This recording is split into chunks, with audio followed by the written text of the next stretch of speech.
Hey everyone, it is Tuesday. Hope your December is off to a great start.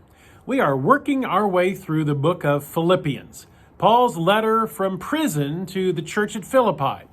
Yesterday, we looked at Paul's comments about his apprentice, Timothy. Today, Paul talks about another one of his companions, Epaphroditus. Let's read Philippians 2, 25 to 30. Paul writes, "But I think it is necessary to send back to you Epaphroditus, my brother, co-worker, and fellow soldier, who is also your messenger, whom you sent to take care of my needs. For he longs for all of you and is distressed because you heard he was ill. Indeed, he was ill and almost died.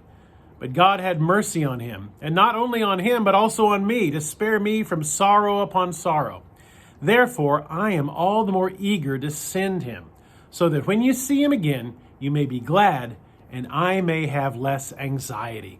So then, welcome him in the Lord with great joy, and honor people like him, because he almost died for the work of Christ. He risked his life to make up for the help you yourselves could not give me." Now, we don't know too much about Epaphroditus, but here's what we can assume from this passage. The church in Philippi wanted to help Paul in prison in Rome.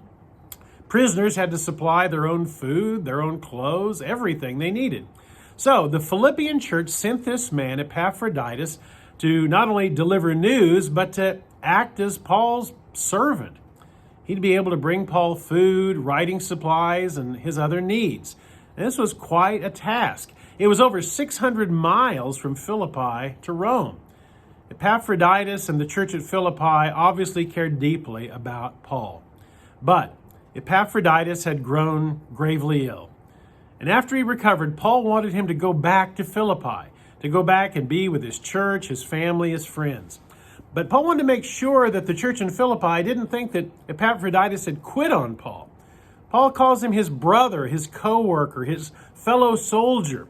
He says he risked his life for the church and for Christ and for him. And the word that Paul uses there for risk in Greek is usually associated with a word that talks about gambling and gamblers. So Paul is saying he gambled with his life to do the work of Christ. History is full of men and women who have gambled their very lives for Christ. What have you risked for Christ? What will you risk for Christ? Have a wonderful day, and remember, God is good all the time.